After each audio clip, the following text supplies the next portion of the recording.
Bienvenidos a Club de Prensa Plus en NTN 24. Transmitimos desde Washington, a 3 cuadras de la Casa Blanca. Y al final de este programa ustedes lo pueden encontrar, no lo olviden, en nuestra página de Facebook, por nuestra cuenta de Twitter y el audio, el podcast en SoundCloud. Les doy la bienvenida a los invitados a Club de Prensa. En primer lugar, el corresponsal de Reforma de México, José Díaz Briceño. Pepe, bienvenido. Gracias, Juan Carlos. La corresponsal de La Nación de Buenos Aires, Silvia Pisani, bienvenida también. Hola, buenos días, gracias. La corresponsal de Mediaset de España, Dori Toribio, bienvenida a esta casa. Y la analista política del Club de Prensa Plus, Muni Jensen, bienvenida igualmente. Gracias. El primer asunto, Pepe, tiene que ver con el Nobel de la Paz, que esta madrugada le fue concedido al presidente de Colombia, Juan Manuel Santos. El presidente Santos ha llevado adelante una negociación con las FARC, con la guerrilla en Cuba por 4 años. Se firmó un acuerdo de terminación del conflicto el pasado día 26, el lunes de la semana pasada en Cartagena de Indias, pero el domingo de la semana pasada, los colombianos rechazaron el acuerdo por un margen muy pequeño, por 58.000 votos aproximadamente.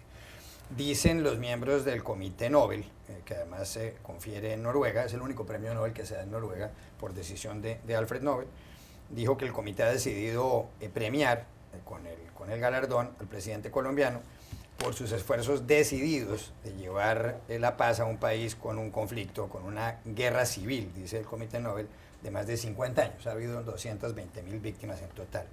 Es el 6º latinoamericano que recibe el Nobel, Santos. Lo han hecho Carlos Saavedra Lamas en 1936, argentino, Adolfo Pérez Esquivel en 1980, argentino, Alfonso García Robles, mexicano, en el año 1982, y después Óscar Arias, presidente que fue de Costa Rica en 1987, y Rigoberta Menchú en 1992. ¿Se merecía Santos el Nobel? Mira, más allá de si se lo merecía o no, son premios que por naturaleza son controversiales siempre. No hay nadie que pueda decir, ¿sabes qué? Estos premios son entregados a personajes perfectamente limpios o pulcros, o incluso Gandhi, el promotor de la paz más importante, jamás se lo ganó. Entonces, bueno, el señor Santos decididamente le sirve más el Nobel, pareciera, ahora que no firmó la paz, que si se hubiera firmado la paz, porque si se hubiera firmado la paz antes, pues hubiera sido un galardón en tanto honorario, pero este galardón le sirve para negociar frente a las FARC y también frente a la oposición que le dijo no.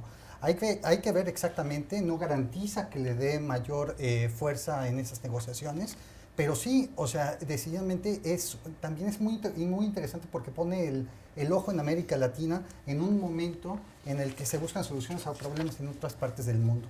Un estudio dice que también los ganadores del Nobel tienen 2 años más de vida, entonces ahí también ganó él. Muni Jensen, lo que ha pasado en Colombia desde el domingo es que el presidente Santos llamó a las fuerzas de la oposición, a los jefes de la campaña del no, entre ellos al expresidente Álvaro Uribe. Se han sentado a conversar, han dicho que van a tratar de buscar un acercamiento para presentarle a las FARC algún cambio a los acuerdos que fueron rechazados por los colombianos y que según Uribe y según Pastrana no existen, el expresidente Andrés Pastrana. ¿Influye en algo para el futuro de la consecución de la paz en Colombia este galardón? Seguramente.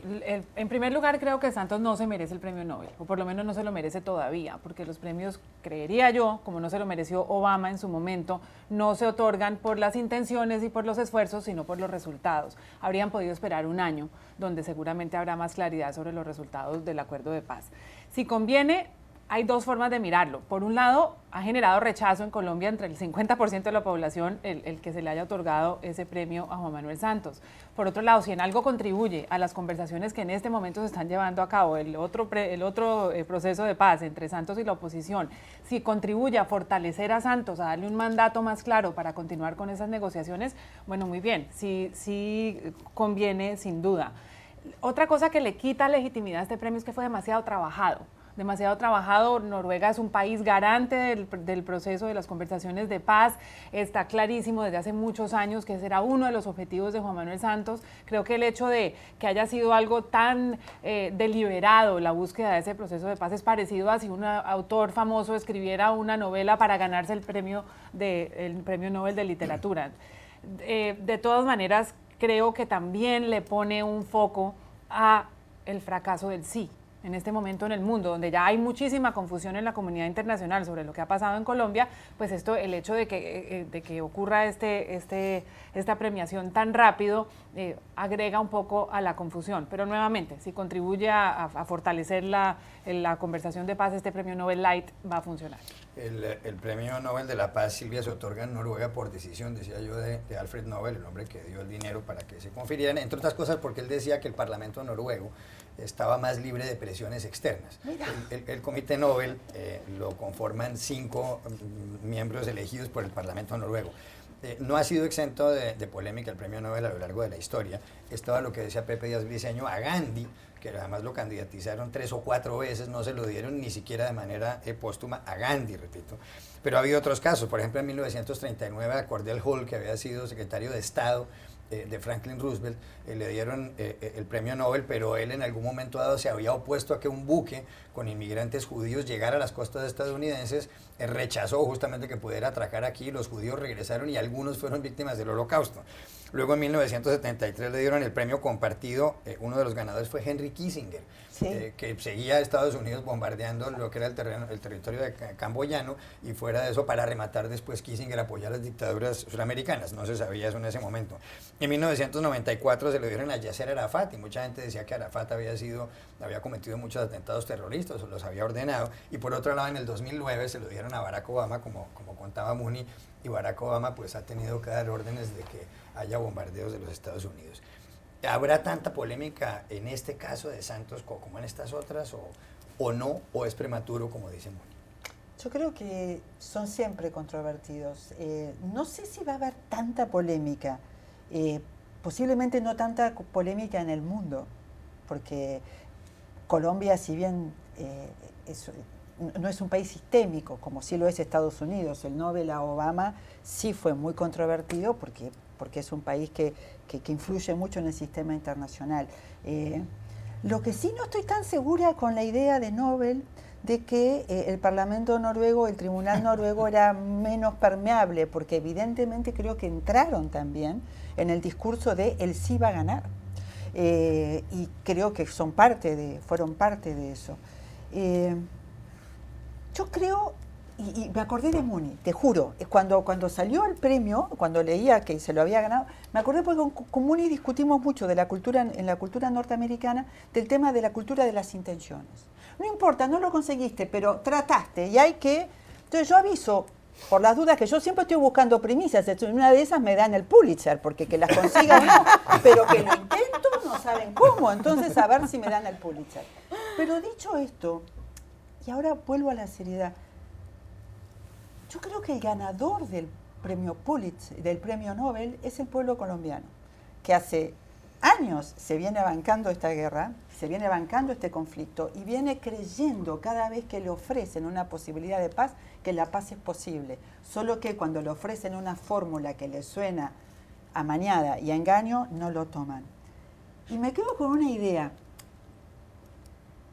Si yo fuera Santos, que no lo soy, creo que lo que haría es devolver ese premio. Porque honestamente es como un collar de melones. Ha habido casos de gente que rechaza. Yo creo que lo haría, o que se lo daría al pueblo colombiano. De Eso verdad. hizo, bueno, esta mañana. Sí, él lo recibió interpretando que era para los colombianos y sobre todo se lo dedicó a las víctimas del conflicto. Es que es eso, o sea, no, es un collar de melones. ¿Se acuerdan la frase amarga victoria, dulce derrota? Creo que es hasta incómodo recibir ese premio. No, iba a recordar que esta mañana justo en el discurso el presidente Santos dijo que lo aceptaba humildemente en nombre de los colombianos, sí, y específicamente en nombre de las víctimas. O sea que si esa es la vuelta que se le da, tanto mejor. Es el segundo premio Nobel, además, que recibe un colombiano. El primero fue en 1982, Gabriel García Márquez, Nobel de Literatura, y ahora Juan Manuel Santos. Dos, y son dos premios además importantes. La pregunta que yo me hago no es tanto si es un premio justo, como por qué se le hace entrega de este premio a Juan Manuel Santos justo ahora. Es decir, ¿cuáles son las razones detrás y por qué este viraje que están teniendo los premios Nobel de la Paz hacia premiar el esfuerzo o las intenciones, ¿no? Son casi premios preliminares o premios preventivos, y es cierto que si abren la puerta para Barack Obama y para Juan Manuel Santos, a partir de ahora se abre una puerta inmensa para todas las personas en el mundo que están intentando conseguir la paz, aunque no lo consigan. Y esa es una puerta peligrosa que a mí me hace preguntarme, entonces, ¿por qué? Y es imposible no ver los tintes políticos de este premio, porque cuando uno lee el comunicado, lee frases en defensa del acuerdo de paz, como que el proceso no está muerto, y que la gente dijera que no en el plebiscito no significa que el proceso esté acabado. Parece una defensa del sí y parece una defensa del presidente Santos, y es esta la parte que a mí se me hacía algo incómoda. Es decir, hay un respaldo político en este premio que en teoría debería ser un premio independiente en cuanto a la política, y puede llegar a cambiar el curso de las cosas ahora en Colombia, puede llegar a afectar las negociaciones a partir de ahora y el diálogo en el proceso de paz. Y después además me llama poderosamente la atención otra cosa, y es que generalmente este premio Nobel, cuando se da a personas implicadas en partes de conflicto, se suelen dar a todas las partes. En 1993 se dio a Mandela y a de Klerk, y cuando se dio, antes mencionabas a Arafat en el 94, también se le dio a Pérez y a Rabin. Es decir, se suele dar a todas las partes, pero esta vez solo se le ha dado a Juan Manuel Santos, porque imagino que no querrían entrar en el problema que sería internacional, diplomático y además filosófico y moral de compartir este premio con las FARC, pero también supone un cambio. De la misma manera que se dio el premio a Barack Obama unilateral, cuando no había conseguido nada físicamente, no tenía resultados de paz en la mano en 2009, eso es lo que está ocurriendo ahora con Juan Manuel Santos, y es lógico que se despiertan muchas dudas. Es que en este caso, que no se lo hubieran dado a las FARC, hay un antecedente, y fue en 1998. El Premio Nobel de la Paz se lo dieron a David Trimble, que era el primer ministro de Irlanda del Norte, provincia británica, y a John Hume, un político socialdemócrata. No galardonaron a ningún miembro del Sinn Féin, que era el brazo político del IRA, grupo considerado terrorista pro-católico, como Jerry Adams, que era el líder del Sinn Féin, y tampoco a Martin McGuinness. De modo que hay un antecedente, y habría sido, por supuesto, mucho más polémico que le hubieran dado el premio al jefe de las FARC. Yo creo que habría sido posiblemente escandaloso, a pesar de los esfuerzos que ha hecho para lograr la paz en Colombia, según consideran algunos. Ya regresamos a Club de Prensa Plus.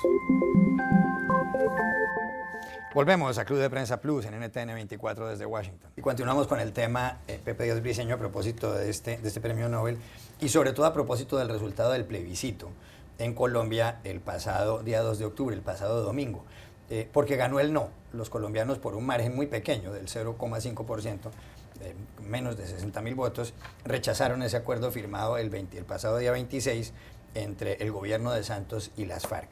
Hay un artículo en el periódico The New York Times, aquí en Estados Unidos, titulado ¿Por qué los referendos no son tan democráticos como parecen? Y señalan los articulistas que a veces cuando la gente va a este tipo de votaciones, de consultas populares, puede equivocarse. Pone el ejemplo del Brexit, en junio, donde la mayor parte de los habitantes del Reino Unido votaron para salirse de la Unión Europea. Pone el ejemplo de Hungría, en donde la mayor parte de los votantes han aprobado un plan de Viktor Orbán, el primer ministro, para evitar que entren tantos inmigrantes, una medida que para muchas personas parece inhumana. Y ponen muchos otros ejemplos, incluso cita Michael Marsh, un profesor del Trinity College, una universidad muy famosa en Dublín, en Irlanda, que dice que casi nunca los votantes aciertan cuando los convocan a un referendo. Incluso pasó en Grecia cuando Alexis Tsipras, el primer ministro, puso a consideración de los ciudadanos el plan de rescate de la Unión Europea, y lo rechazaron, y al final tuvo que aceptarlo por otra vía. ¿Será que es mala idea esto de los referendos? ¿Es mala idea esto de los plebiscitos? Mira, es un tema de ciencia política fascinante, pero para los políticos en particular, la tentación del triunfo es muy atractiva, y por eso siguen siendo tan activos, ¿no? Porque si triunfan en el objetivo que los políticos que lo proponen buscan, las recompensas que tienen son, a nivel de opinión pública, extraordinarias. El tema, hay dos que a mi parecer son graves: es la influencia de pequeños grupos a favor de un lado o de otro, y dos, el que si no existe un mínimo de participación, se habla del 50% como algo básico para que tenga valor, como ocurrió, por ejemplo, en Hungría, no tuvo esa validez. No, ni en Colombia, en Italia, exacto, se exige el 50%. Exacto, y entonces eso realmente le podría dar un poco más de legitimidad. Al final de cuentas, la gente vota con lo que siente en el día de la votación, no necesariamente con ideas muy abstractas. Hay que ver el próximo 4 de diciembre, el siguiente el referéndum es en Italia para modificar la Constitución. Silvia Pisani. Es un tema de ciencia política, es un tema fascinante, es una herramienta que se usa cada vez más. Me acuerdo ahora lo que decía siempre, lo que dijo una vez un líder radical, uno de los grandes partidos políticos que existió en la Argentina y que ahora está en crisis. En su momento los jóvenes le decían, por favor, hagamos una asamblea del partido. Y él contestó, ¿cómo la vamos a hacer si no sabemos si la vamos a ganar? O sea, cuando sepamos la hacemos. Entonces, creo que un poco la idea va por ahí. Me da la impresión de que estamos debatiendo este tema ahora y el New York Times lo pone muy bien como un tema de la democracia contemporánea, porque existe la tentación de usarlo cuando uno sabe que lo va a ganar. Los gobiernos lo usan como una herramienta de ratificación. Los riesgos que tienen los conocemos y lo hablábamos recién también. Es en la formulación de la pregunta. Un tema muy complejo te lo reducen a un sí o un no. Me gusta o no me gusta. Y es la búsqueda de un respaldo a un tema que es controversial y difícil de resolver. Me quedo con la idea de que cuando hay algo tan difícil, me gusta más confiar, y es una cosa que siempre me quedó de lo que hizo Santos, personalmente. ¿Por qué el referéndum? Si estás convencido de algo, sometelo al proceso político y adelante. Yo no estoy tan segura, o sea, son herramientas difíciles, traicioneras y que son riesgosas de usar. Sin embargo, se las defiende como una gran forma de participación. Yo lo que querría y preferiría es que funcionaran los sistemas que conocemos. Que el gobierno, el ejecutivo haga lo que tenga que hacer, el constituyente, el Congreso, el legislativo lo que tiene que hacer y sobre todo el judicial lo que tiene que hacer. Ese contrapeso de poderes me parece que es mejor que estas cucharadas de guiso que a veces hacemos con los referéndums. Dorita Uribe. Yo creo que los referéndums son muy importantes. Me parece excelente, y es un debate muy complejo, y me parece excelente que los politólogos se planteen estas preguntas, porque así es como se pueden corregir las cosas, pero el problema no son los referéndums como herramienta democrática, el problema es la abstención, la altísima abstención, el problema es los ciudadanos que no salimos a votar, es lo que pasó en el Brexit y es lo que ha pasado ahora en Colombia, y el problema es cuando los políticos intentan convocar estas herramientas democráticas para sacar un beneficio político, como ocurre tantas veces, como ocurrió en el Reino Unido, por ejemplo, porque calculan efectivamente que van a ganar y después no es así, y lo hacen para fortalecerse y acaban perdiendo por la situación de la abstención. Y cuando yo me planteo la utilidad del referéndum, me lo planteo al revés. Yo como ciudadana querría que no existieran los referéndums, no, porque es la única manera que podemos de tener voz. Imaginémonos en países donde no tenemos elecciones a mitad de término, como ocurre aquí en Estados Unidos, donde uno vota cada 4 años, o cada 5 años, o cada 6 años, como en algunos países, y ya no volvemos a tener voz a los 6 años siguientes, y durante ese periodo ocurren cosas muy importantes a los que los ciudadanos también tenemos que decir sí o no. Es cierto que no es una herramienta perfecta, sí, es cierto que ocurren errores, sí, es cierto que la formulación de las preguntas es muy difícil porque son temas muy complejos, sí, pero yo prefiero tener como ciudadana y como votante esa posibilidad a no tenerla. Ya regresamos a Club de Prensa Plus. Volvemos a Club de Prensa Plus en NTN 24. Hablábamos sobre si los referendos son democráticos o no, como dice el periódico The New York Times, que menciona casos, según ese diario, en donde los ciudadanos se han equivocado, como fue el Brexit, donde los habitantes del Reino Unido votaron por salirse de la Unión Europea. En este caso, Juan Manuel Santos, el presidente de Colombia, no tenía que haber convocado el plebiscito, lo hizo como un compromiso personal y lo cumplió, y perdió en su ley. Ahora se ha ganado el Premio Nobel de la Paz. El problema no son los referendos, sino cuando los referendos no generan los resultados que quieren los gobiernos. El referendo como instrumento democrático es útil, es como una especie de gran encuesta muy ajustada y vinculante. Decía Dori algo que quizás explica el fenómeno reciente de que los referendos han dado unos resultados sorprendentes, y es que se han convertido en el reemplazo de instituciones que tienen que cumplir una función democrática y fallan. Los parlamentos, los mismos gobiernos, y hay este descontento con las estructuras de gobierno que se vuelve en unos resultados de referendo que son quizás inconvenientes. Pero el problema no es el sofá, el problema es que los instrumentos legítimos, usuales, no están funcionando. Yo creo que eso está evidente en los casos que usted citó. Cambio de asunto radicalmente, Dori, porque aquí en Estados Unidos, dentro de un mes, hay elecciones presidenciales y se enfrentan Donald Trump por el Partido Republicano, Hillary Clinton por el Partido Demócrata. El diario The Washington Post lleva varios días editorializando de manera muy crítica con Donald Trump. Y hoy publica un editorial donde se pregunta cuánto daño puede causar Donald Trump si llega a la presidencia. Menciona el Post que, por ejemplo, Trump como jefe del Ejecutivo podría ordenar deportaciones masivas, reiniciar la tortura en el centro de detención de Guantánamo, que todavía está abierto porque el señor Obama no lo pudo cerrar. Dice que podría ponerles fin a tratados de libre comercio, dice que podría activar el botón nuclear Y dice que la rama ejecutiva está en cabeza del presidente, prácticamente solo en cabeza de él. ¿Puede ser tan dramático Trump en la presidencia como dice el periódico The Washington Post? Yo diría que no, porque ya hemos visto muchas veces como Donald Trump da pasos para adelante y después da pasos para atrás, y no solo Donald Trump, sino su entorno, como su candidato a la vicepresidencia, Mike Pence, que el otro día en el debate entre candidatos a la vicepresidencia intentaba negar todo lo que Donald Trump había dicho.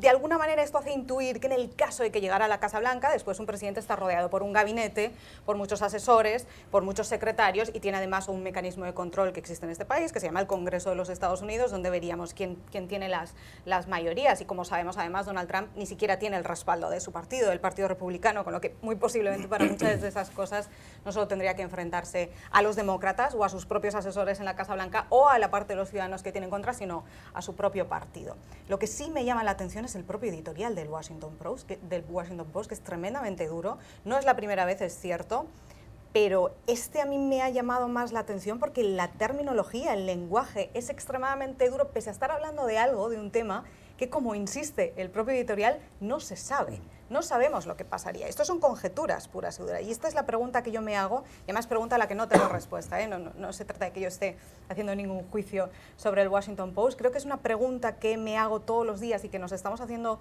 los periodistas todos los días a la hora de cubrir esta campaña, que es tan difícil de cubrir. Es decir, ¿dónde ponemos la línea? ¿Dónde entramos a hablar de conjeturas y cosas que realmente no sabemos y que no son datos, pero queremos cumplir ese papel de advertencia, ¿no? Como medios de comunicación, como cuarto poder, advertencia a los ciudadanos, a los votantes, para que piensen lo que podría pasar? Es esa línea que en esta campaña electoral muchas veces los medios están cruzando o estamos cruzando, y a veces requiere cierta reflexión de responsabilidad, y después de lo duro que es este editorial yo me lo he vuelto a plantear esta mañana. Silvia Pisani, ¿tiene razón el Post? Yo creo que una de las preguntas que hay que hacerse es, creo que el Post está reflejando un estado de ánimo. La pregunta es si es buen consejero o no el miedo. El miedo existe y la incertidumbre existe. Dori, cuando decías recién que existe el sistema de contrapesos, a mí es verdad, y en este país sobre todo, pero tiendo a pensar que si gana Trump es muy posible que también arrastre votos en el Congreso, o sea que me imagino un Congreso no tan en contra de él. ¿Pero qué Congreso? Con un líder republicano del Congreso que no es precisamente fan, sí, con Ted Cruz, que ya viene sí, advirtiendo que abriría una batalla con el presidente de Estados Unidos. No sería tan fácil ese partido republicano. Pero entrarían en línea. Cuando tienen mayoría y tienen presidente, no van a desaprovechar esa oportunidad. No, buscan el poder. Pero el punto para mí es, lo que están poniendo en tela de juicio es algo que es muy importante en este país y en todo líder, que es el carácter. No se sabe cómo es Trump. La verdad es que no se sabe. Y eso es lo que están planteando. Estoy cubriendo el Fondo Monetario en este momento. Están realizándose las asambleas aquí en Washington. Y de verdad, la pregunta que está instalada es esa. ¿Qué pasa con la economía? ¿Qué pasa con el mundo? Pero lo preguntan desde África, Japón, o sea, todo el mundo está preguntando lo mismo. Creo que el miedo es válido, me llama la atención, sí, el lenguaje es impresionante, solamente le faltó compararlo con Nerón y el incendio de Roma, pero ahí quedaron, ahí quedaron. A mí no me queda claro, sobre todo, el programa político de Donald Trump. Nadie nos asegura, la verdad, si deportaría a toda la gente. Nadie nos asegura si rompería el Tratado de Libre Comercio con México, por ejemplo.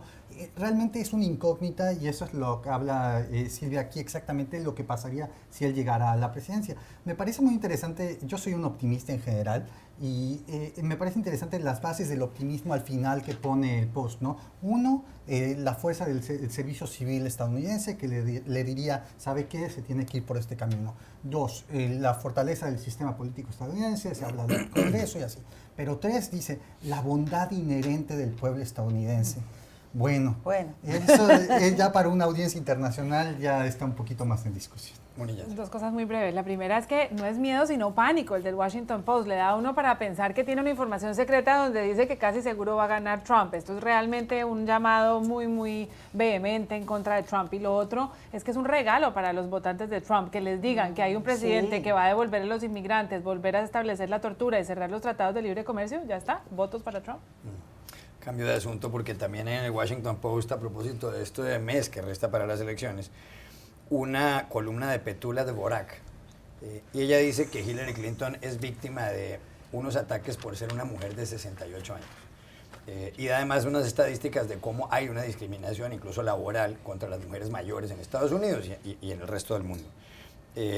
Dice que incluso las mujeres jóvenes demócratas en su momento preferían apoyar a Bernie Sanders, que competía con Hillary Clinton en las elecciones primarias y que es mayor que Hillary Clinton, antes que a respaldarla a ella. ¿Hay algo de eso en esta campaña? ¿Se critica mucho a Hillary Clinton por ser una mujer de 68 años? Se critica a Hillary Clinton por ser Hillary Clinton y eso incluye que es una mujer de 68 años. O sea, creo que si fuese una mujer de 68 años y que no fuera Hillary Clinton, la cosa sería distinta. Es un componente de ella, es así, pero creo que es el conjunto.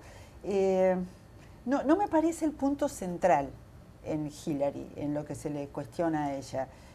Creo que más que su condición de mujer, creo que pesan más en su caso los 68 años y las dudas que existen sobre su estado de salud, más que su condición de mujer, dudas que nunca termina de disipar. Es la impresión que tengo. Yo creo que se le critica por ser mala candidata. Y creo que el de los 68 años lleva 40 en la luz pública o más o menos 30 y algo en la luz pública donde nunca ha sido querida por el pueblo de Estados Unidos. Cuando compitió contra Barack Obama no tenía 68 años y de todas maneras perdió. Y en 1992 también los medios y los ciudadanos sufría muchísimas críticas y tampoco tenía 68 años. Hillary Clinton recibe críticas y tiene una impopularidad altísima, rozando el 70% todavía, un mes de las elecciones, porque es Hillary Clinton y porque no es transparente y porque genera desconfianza y porque mucha gente no se fía de ella y por esta nube oscura que tienen los Clinton encima, en general los dos, por toda su trayectoria política y todas esas preguntas sin respuesta de su trayectoria que todavía tenemos. Ahora bien, dicho esto, dicho que estoy convencida de que la mayoría de gente que no quiere votar a Hillary Clinton o que va a votarla pero no le cae bien, no es, el factor principal no es su edad. Es cierto que es un factor menor.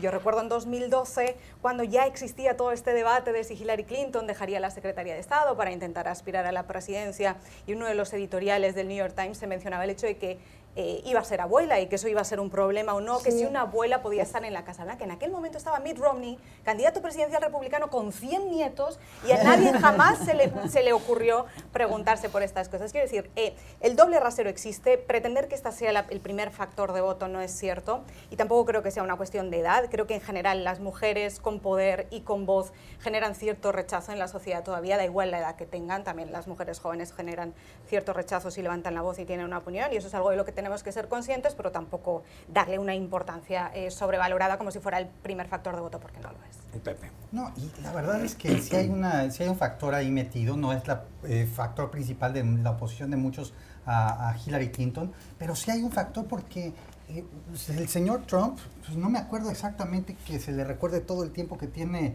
70 años.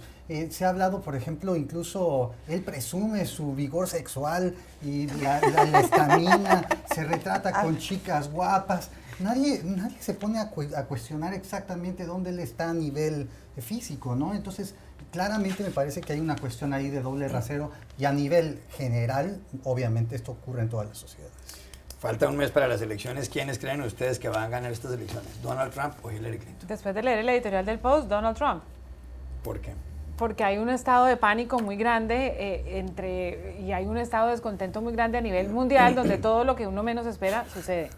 Lolita Uribe. Yo a estas alturas también creo que hay una posibilidad importante de que gane Donald Trump por la abstención, porque hay un riesgo muy importante en este momento. La campaña está tan sucia, con un nivel tan bajo, hablando de la potencia sexual de Trump o de las películas porno, de la cuestión de la salud, es decir, el nivel está tan terrible y hay tanta gente tan cansada que yo tengo muchas dudas, sobre todo las minorías, hispanos y afroamericanos, si realmente van a salir a votar por Hillary Clinton o se van a quedar en casa porque van a decir, muy bien, yo la prefiero a ella antes que a él, pero no tengo ninguna ganas de salir a votar porque en realidad no me convencen ninguno de los dos. Creo que el factor de la abstención puede ser clave el próximo 8 de noviembre y si eso ocurre, como ocurre en tantos países, que el voto de la derecha es muy disciplinado y en este caso el voto de los republicanos va a ser muy disciplinado en noviembre, eso podría darle una victoria a Donald Trump.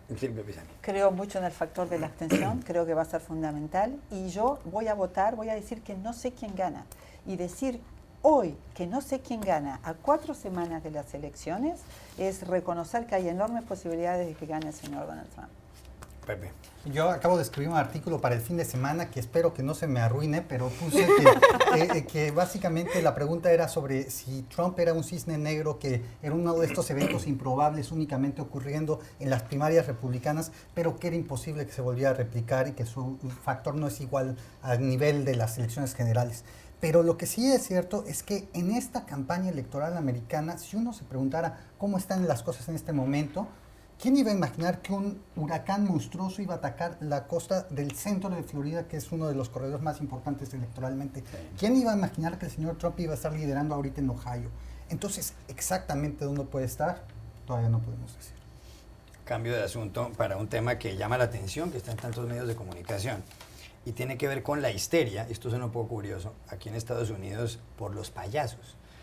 El pasado mes de agosto, en el estado de Carolina del Sur, hubo una alarma porque unos payasos, disfrazados, como ocurre desde mediados del siglo XIX, trataron de llevar unos niños a un bosque.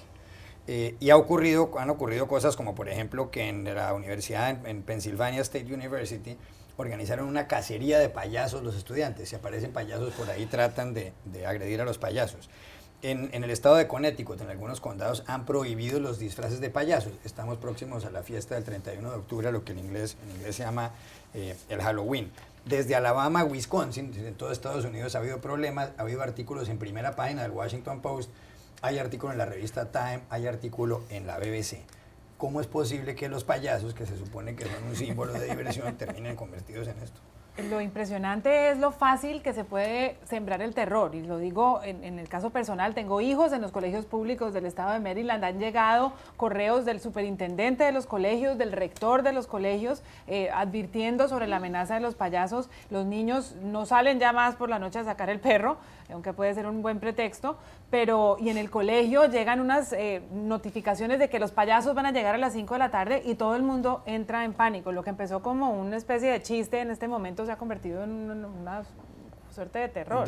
Yo no entiendo nada. Con este tema de los payasos he dejado de entender absolutamente qué está pasando en Estados Unidos, porque además ha sido un goteo constante durante muchos meses. Primero empezaron siendo efectivamente una cuestión más de niños, pero después ha habido detenciones de payasos relacionados con cuestiones terroristas y resulta muy difícil no reírse de estas cuestiones, pero ha sido así en algunos estados. Y ha llegado un momento en que ha tenido que intervenir Stephen King, el escritor, que fue uno de los artífices de la novela It, con uno de los payasos que más asustan de la historia, para decir a todo el mundo calma en Estados Unidos, porque la mayoría de los payasos son buenos y siguen haciendo reír a nuestros niños. Yo creo que es un poco el reflejo de la locura que se está viviendo ahora en Estados Unidos en general. Solo faltaba este movimiento de los payasos, que por cierto tiene una manifestación convocada el 15 de octubre en Arizona, que se llama Clowns Lives Matter, como las vidas de los payasos importan. Silvia Pizarro. Estoy por decir algo políticamente incorrecto, pero me pregunto si esto de perseguir payasos y el miedo no es algo que tiene que ver con la campaña de Donald Trump. Eso es algo cosa que se me acaba de ocurrir. Pero es que, de verdad, culturalmente yo también estoy desconcertada. Son estas cosas raras que pasan en este país y que uno no termina. Pero yo creo que una de las imágenes más terroríficas en lo personal que tengo es cuando en las películas el asalto o la matanza la provoca alguien disfrazado de payaso, ¿sí? Es una imagen que pesa mucho. Como Batman. Sí. Ya regresamos a Club de Prensa Plus. Volvemos a Club de Prensa Plus en NTN 24 desde Washington. Pepe Díaz Briceño, ¿para quién fue esta semana una semana fatal? Para Theresa May, la primer ministro de Gran Bretaña, y me parece que muy merecido, porque después de mucho tiempo de haber pensado de que el enfrentamiento con Europa sería suavecito, pues ahora ella esta misma semana dice: yo voy a tomar una posición dura porque pues no me importa realmente, quiero detener la inmigración, pero quiero tener acceso al mercado europeo. Y en esta misma semana Merkel y la líder alemana y Hollande de Francia dijo: no, cuidadito, porque o sea, no se puede tener todas las canicas ganadoras. Algo te debe costar, y porque sería un autoboicot contra la propia Unión. Silvia Pisani, ¿para quién fue esta semana una semana nefasta, una semana fatal? Muy mala semana para Florencia Kirchner, la hija de la expresidenta Cristina Kirchner, una joven de 22 años que hace un año fue nombrada gerente de la sociedad Los Sauces, la sociedad inmobiliaria de su madre, que está siendo investigada por fraude. Florencia Kirchner, que tiene ya inmovilizados 5 millones de dólares que tenía en su caja de seguridad después de haberle pedido al juez que fuera a abrirla porque ahí no había nada y parece que se olvidó que había unos millones de dólares. Acaba de tener que pedirle permiso al juez para que le permita cobrar su sueldo como gerenta.